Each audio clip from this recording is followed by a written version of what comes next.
Invito al doctor Mauricio Albarracín Caballero, el director de Colombia Diversa e investigador de Justicia.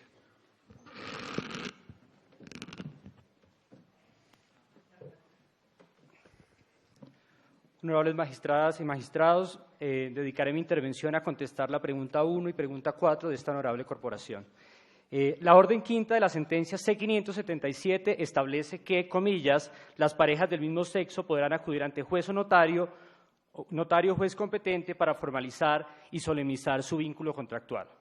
Desde Colombia Diversa y de Justicia consideramos que la interpretación constitucional correcta de esta orden es que jueces y notarios deben realizar los matrimonios civiles de parejas del mismo sexo según la ley vigente. En primer lugar, las parejas del mismo sexo cumplen con los elementos constitucionales esenciales del matrimonio por 3 razones. En primer lugar, las parejas del mismo sexo son una familia. Como ha dicho esta Corte, comillas, está fuera de toda duda la condición de familia de las uniones de parejas del mismo sexo. Segundo, ha dicho la Corte que, comillas, la esencia del matrimonio es la unión jurídica producida por el consentimiento de los cónyuges, cierro comillas.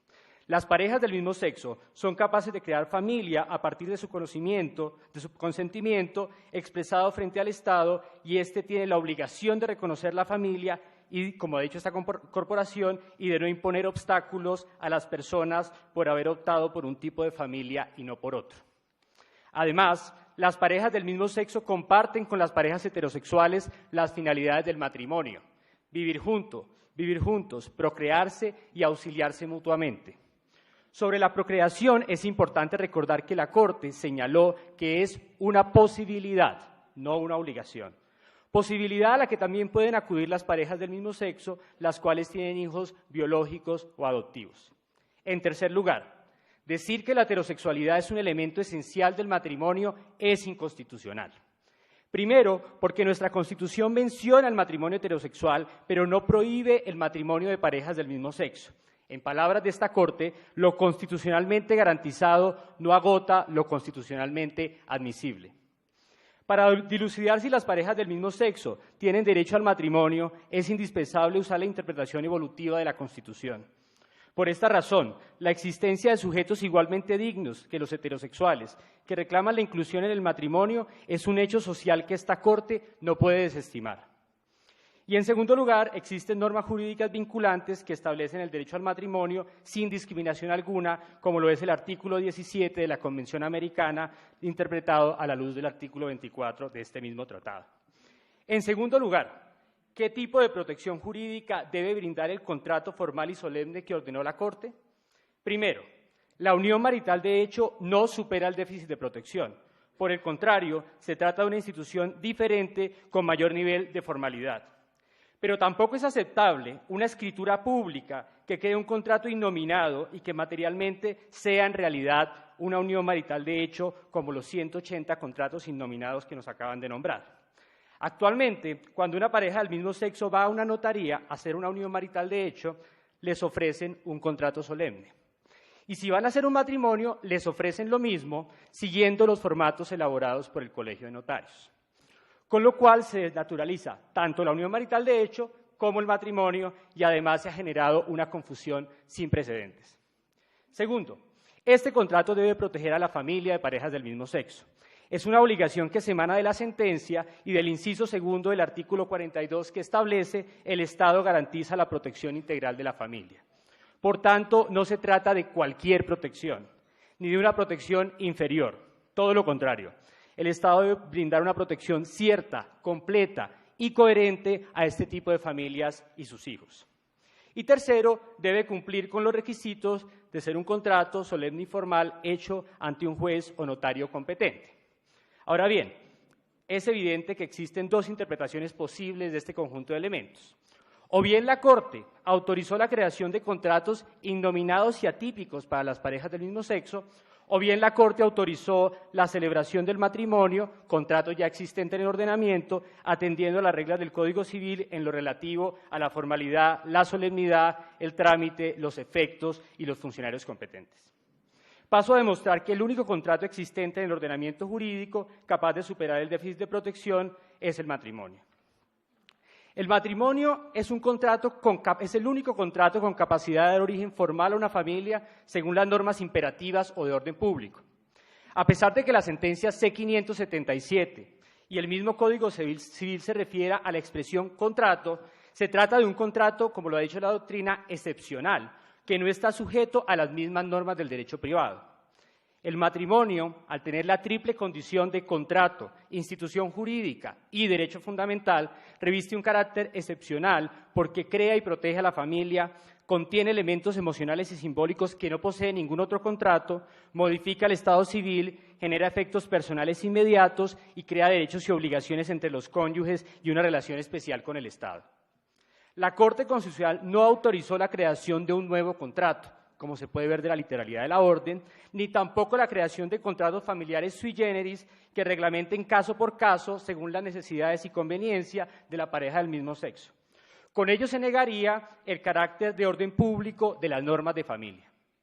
En segundo lugar, los contratos innominados y atípicos no superan el déficit de protección por 10 razones. La primera, estos contratos no modifican el estado civil y, como ya se refirió la jueza al asunto, no lo voy a mencionar.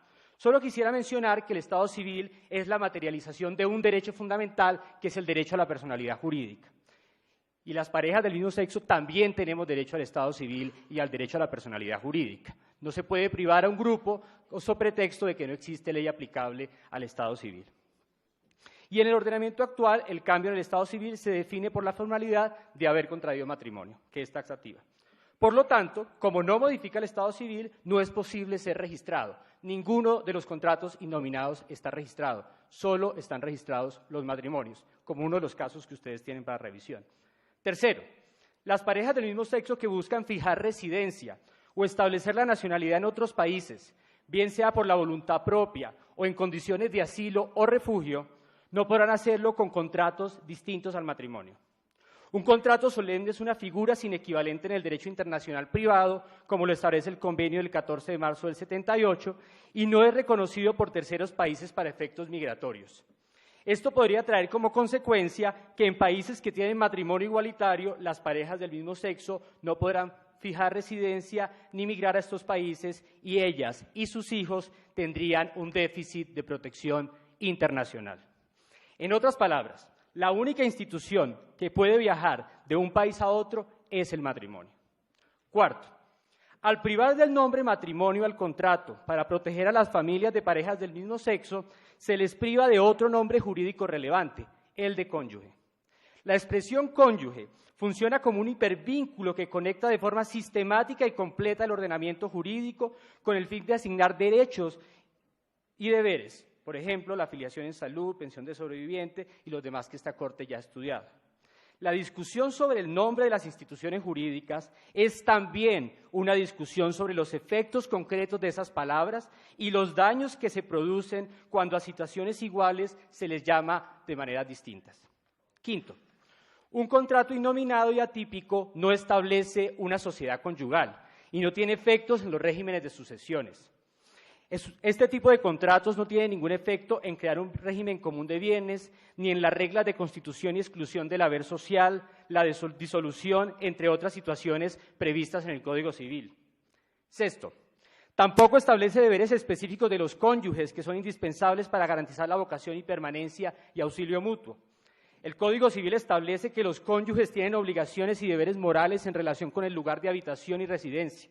Entre ellas se encuentran la obligación de vivir juntos, el derecho a ser recibido en la casa del otro, la obligación de subvenir las ordinarias necesidades domésticas, el deber de socorrerse y ayudarse mutuamente, entre otros. Obligaciones que son de tal entidad que su grave e injustificado incumplimiento constituyen causal de divorcio, que es la sanción más importante del matrimonio. Séptimo, estos contratos solemnes o innominados no tienen la entidad de generar las protecciones estatales, tales como el derecho de no autoincriminación del cónyuge del artículo 33, o los tipos penales que protegen a la familia, como la inexistencia alimentaria, la malversación de bienes que se administren en ejercicio de la curatela del cónyuge, y adicionalmente el matrimonio constituye un vínculo que tiene como consecuencia la agravación de ciertos delitos como el homicidio, el secuestro, la tortura y la violación. Estas normas que establecen consecuencias jurídicas de tipo civil y penal para el incumplimiento de las obligaciones morales entre los cónyuges son de orden sancionatorio y, por tanto, son de carácter taxativo. Octavo, el contrato innominado y atípico no tiene previstas las competencias e instituciones para resolver controversias derivadas de la separación de bienes, la separación de cuerpos, el divorcio, la disolución del vínculo o las nulidades. La ausencia de un conjunto de instituciones que garanticen con certeza la solución de las controversias entre las familias de parejas del mismo sexo es una grave violación del derecho al acceso a la justicia y no supera, por tanto, el déficit de protección. Noveno, no protege la moralidad administrativa e imparcialidad de la función pública. En efecto, el matrimonio es una de las causales de impedimento y recusación para el ejercicio de varios cargos públicos. Las normas relativas a los impedimentos y recusaciones no podrán aplicarse a las parejas unidas mediante contratos atípicos e innominados, porque estas normas son limitaciones del ejercicio del derecho político a acceder a cargos públicos y, por tanto, son taxativas. Tanto en la legislación procesal civil como en la procesal administrativa y penal se considera la calidad de cónyuge como un generador de conflictos de interés particular y directo del servidor público y de interés general propio de la función pública. Por tanto, la no existencia jurídica de los cónyuges de parejas del mismo sexo lesiona directamente al Estado. Finalmente, la existencia de una diversidad de contratos innominados y atípicos genera una afectación de la seguridad jurídica y una desprotección mayor de las familias.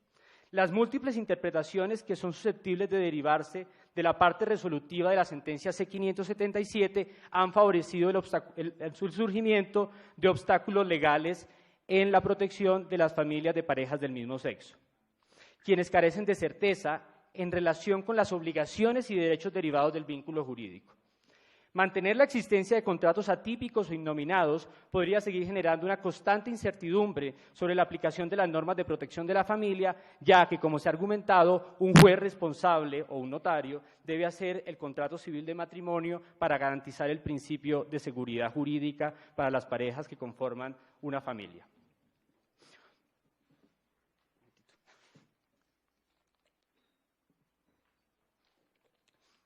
Honorables magistradas y magistrados, la seguridad jurídica que proporciona el matrimonio me permite evocar la definición que daba de ella Jeremías Bentham.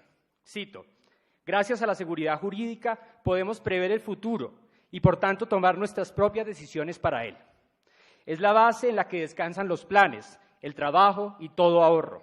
Hace que la vida no sea simplemente una sucesión de instantes, sino una continuidad, y que la vida del individuo entre como un eslabón en la cadena de las generaciones. Honorables magistradas y magistrados, cuando una pareja del mismo sexo decide, en uso de su autonomía, honrar su amor, compromiso y lealtad, con la frente en alto y ante los ojos del Estado y la sociedad, espera que nuestra democracia dignifique a estas familias con la misma protección que otorga el matrimonio civil. No estamos pidiendo nada más, pero tampoco nada menos. Muchas gracias.